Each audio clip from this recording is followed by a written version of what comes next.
भौतिक विज्ञान शिक्षण में आज हम विद्युत धारा प्रकरण पर पाठ्य योजना बनाना सीखेंगे। यानी teaching of physical science subject में इलेक्ट्रिक करंट के टॉपिक पर लेसन प्लान बनाएंगे। तो लेसन प्लान कैसे बनाते हैं, ये तो सब फॉर्मेट है ही।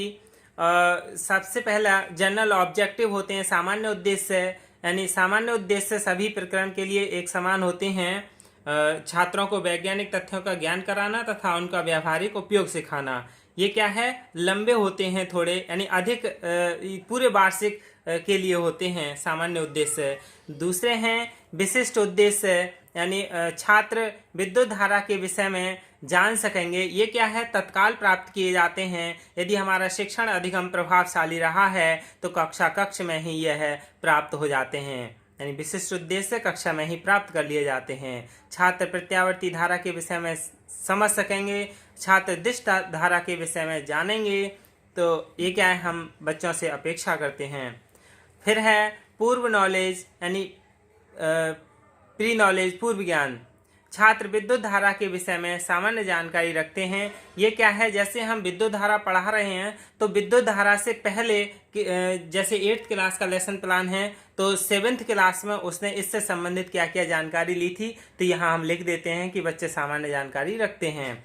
इसमें टीचिंग एड्स यानी शिक्षण सहायक सामग्री क्या क्या है, वास्तविक वस्तु है यानी प्रेस है, टॉर्च है, पंखा है, और जो भी चीज़ हैं उनके लिए हम इसमें शिक्षण अधिगम एक प्रभावशाली बनाने के लिए शिक्षण सहायक सामग्री का प्रयोग करते हैं।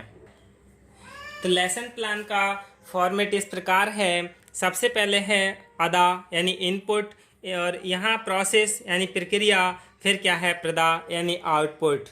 तो ये इसमें कितने 3 और 3 6 कॉलम होते हैं। सबसे पहला शिक्षण बिंदु यानी टीचिंग पॉइंट्स, फिर है अनुदेशनात्मक उद्देश्य यानी विशिष्टीकरण सहित with specific instruction objective with specific, यानी फिर है छात्राध्यापक क्रियाएं यानी पीपल टीचर एक्टिविटीज, फिर है छात्र क्रियाएं यानी स्टूडेंट एक्टिविटीज, फिर टीचिंग मेथड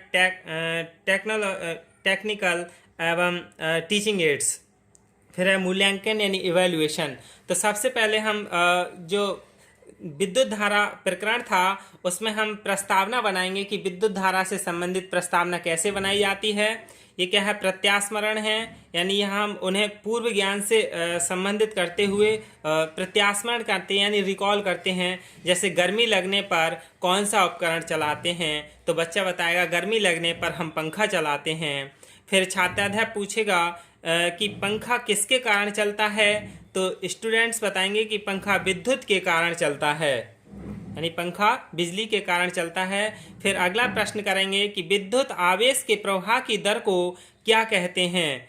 ये क्या है, समस्यात्मक प्रश्न है, तो छात्र क्या है अस्पष्ट होगा, यानी छात्र निरुत्तर हो जाएगा, या जो भी उत्तर देगा अस्पष्ट उत्तर होगा। फिर हमारा उद्देश्य कथन यानी नवीन ज्ञान प्रस्तुतिकरण होगा, यानी छात्राध्यापक कथन। विद्युत आवेश के प्रवाह की दर को विद्युत धारा कहते हैं। छात्रों, आज हम विद्युत धारा के विषय में पढ़ेंगे। तो छात्र क्या है, ध्यानपूर्वक सुनेंगे। और विधि कौन सी है, कथन विधि। फिर हम पहला शिक्षण बिंदु लेंगे, विद्युत धारा तथा आवेश में संबंध। पहला शिक्षण बिंदु विद्युत धारा तथा आवेश में संबंध है। तो प्रत्यास्मरण, इससे विकासात्मक प्रश्न पूछ लेंगे, यानी इस प्रकरण को लाने के लिए पंखा दिखाते हुए, छात्रों आप मेरे हाथ में क्या देख रहे हैं, तो छात्र कहेगा हम आपके हाथ में पंखा देख रहे हैं, पंखा दिखाते हुए। या जो भी वास्तविक वस्तु है, चार्ट है, या जो भी क्लास में लगा हुआ है उसकी तरफ इशारा करते हुए पूछ सकते हैं। स्विच ऑन करने पर क्या होता है, तो बच्चा बताएगा स्विच ऑन करने पर यह गर्म होने लगती है। विद्युत धारा तथा आवेश में क्या संबंध है, छात्र नहीं बता पाएगा, तो हम फिर क्या है इसका स्पष्टीकरण करेंगे, यानी उद्देश्य कथन, नवीन ज्ञान प्रस्तुतिकरण। छात्राध्यापक कथन या स्पष्टीकरण क्या होगा, आवेश के प्रवाह की दर को विद्युत धारा कहते हैं। I = Q/T, जहाँ Q क्या है, कूलाम है, T क्या है, समय है, और I क्या है, धारा है। और इसे ऐसे भी कर सकते हैं, Q = IT। तो ये क्या है, छात्र ध्यानपूर्वक सुनेंगे और समझेंगे और ये क्या है, व्याख्यान से प्रदर्शन विधि, यानी हम व्याख्यान भी देते जा रहे हैं और ब्लैक बोर्ड पर प्रदर्शन भी कर रहे हैं, तो इसलिए कौन सी विधि है, व्याख्यान सह प्रदर्शन विधि। और इससे पहले जो विकासात्मक प्रश्न करे थे वो प्रश्नोत्तर विधि थी। अब यहाँ हम जो पढ़ा दिया पहला शिक्षण बिंदु, इसके बाद हम बच्चे का मूल्यांकन करते हैं कि धारा को किससे दर्शाते हैं, तो छात्र बता देगा धारा को आई से दर्शाते हैं। तो यदि बता दिया तो हम समझेंगे कि ये जो हमने पढ़ाया है ये बच्चे ने अच्छे से समझा है। अब क्या है दूसरा शिक्षण बिंदु, क्या है, प्रत्यावर्ती धारा, प्रत्यास्मरण, यानी चार्ट दिखाते हुए, या हम वास्तविक वस्तु चार्ट ही क्या दिखाएं, बल्ब हाथ में लेके जाएंगे और उसे दिखाएंगे कि छात्रों आप मेरे हाथ में क्या देख रहे हैं, तो बच्चा कहेगा कि बल्ब देख रहे हैं। इनमें कौन सी धारा बहती है, इनमें विद्युत धारा बहती है। और यह कहेगा कि मेंस से जो बिजली आ रही है वो इसमें बहती है।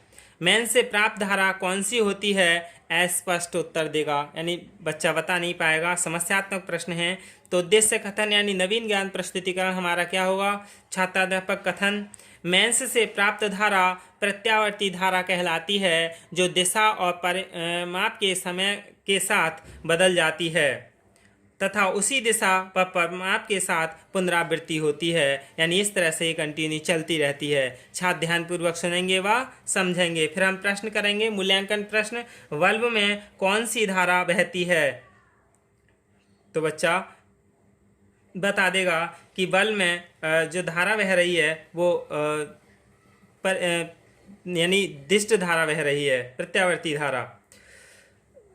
अब अगला है तीसरा शिक्षण बिंदु, दिष्ट धारा यानी प्रत्यास्मरण। विकासात्मक प्रश्न क्या होंगे, छात्रों आप मेरे हाथ में क्या देख रहे हैं, तो टॉर्च दिखाते हुए पूछेंगे।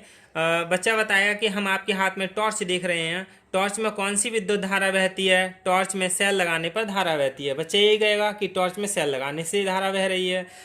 सेल की धारा क्या कहलाती है, या फिर दिष्ट धारा से आप क्या समझते हैं, अस्पष्ट उत्तर होगा। यानी ये प्रश्न हमने यहाँ क्यों बदल दिया, क्योंकि बच्चा दिष्ट धारा भी बोल सकता है, इतना तो जानता भी है। यदि नहीं बताता है तो हम क्या कहेंगे कि यदि उसने कह दिया सेल लगाने पर धारा बहती है, तो सेल लगाने वाली धारा को विज्ञान की भाषा में क्या कहते हैं, नहीं बताएगा, यानी अस्पष्ट उत्तर होगा, ये समस्यात्मक प्रश्न होगा। इसके बाद यानी उद्देश्य कथन। उद्देश्य कथन में क्या है, नवीन ज्ञान प्रस्तुतिकरण, छात्राध्यापक कथन होगा कि सेल से प्रवाहित होने वाली धारा को दिष्ट धारा कहते हैं। यह स्थायी धारा है जो केवल एक ही दिशा में चलती है। ये टॉर्च दिष्ट धारा के कारण जलती है। छात्र ध्यानपूर्वक सुनेंगे व समझेंगे। और ये कौन सी है, हमारी व्याख्यान से प्रदर्शन विधि है, यानी टॉर्च दिखाते हुए, जलाते हुए और उसमें सेल डालते हुए हम बच्चे को प्रदर्शन करेंगे और साथ साथ व्याख्या भी देंगे। तो ये कौन सी हमारी व्याख्यान से प्रदर्शन विधि। इसके बाद श्यामपट्ट कार्य यानी नवीन ज्ञान स्थायीकरण स्पष्टीकरण होगा। छात्राध्यापक छात्रों को धारा के विषय में दी जाने वाली जानकारी श्यामपट्ट पर अंकित करेगा और श्यामपट्ट लेखन विधि है। और यहाँ हम बच्चे से मूल्यांकन प्रश्न कर लेंगे तीसरे शिक्षण बिंदु का, दिष्ट धारा किस दिशा में चलती है, तो वो बता देगा। फिर है लेख एवं निरीक्षण कार्य, लेखन कौशल। छात्राध्यापक छात्रों को कक्षा कार्य अभ्यास पुस्तिका में उतारने को निर्देश देकर पूर्व दिवस के गृह कार्य का निरीक्षण करेगा। सभी छात्र कक्षा कार्य उत्तर पुस्तिका में नोट करेंगे और गृह कार्य यानी अभ्यास कार्य भी दिया जाए। अभ्यास कार्य यानी प्रत्यावर्ती धारा को परिभाषित कीजिए, तो छात्र क्या गृह कार्य को अपनी उत्तर पुस्तिका में नोट करेंगे और घर से लेके आएंगे। तो ये क्या हमारा श्यामपट्ट कार्य है, जहाँ श्यामपट्ट कार्य में सारी चीज़ लिखी होती है, दिनांक, विषय, उपविषय, बीच में प्रकरण लिखा हुआ होता है यानी टॉपिक, साइड में कक्षा, कालांश और अवधि लिखी होती है। जो भी हमने पढ़ाया है वो सब ब्लैक बोर्ड पर लिखा हुआ होता है। जैसे पहले बिंदु में हमने पढ़ाया विद्युत धारा तथा आवेश में संबंध, Q बराबर IT यानी I बराबर Q/T। दूसरे में प्रत्यावर्ती धारा पढ़ाई थी, यानी मेंस से प्राप्त होने वाली धारा प्रत्यावर्ती धारा कहलाती है। और दिष्ट धारा पढ़ाई थी तो वो भी ब्लैक बोर्ड पर लिखी होगी, सेल से प्रवाहित होने वाली धारा दिष्ट धारा कहलाती है। यही क्या है, एक विद्युत धारा का पाठ्य योजना है। इसी के आधार पर हम कक्षा में बच्चों के लिए अधिगम कराते हैं। धन्यवाद।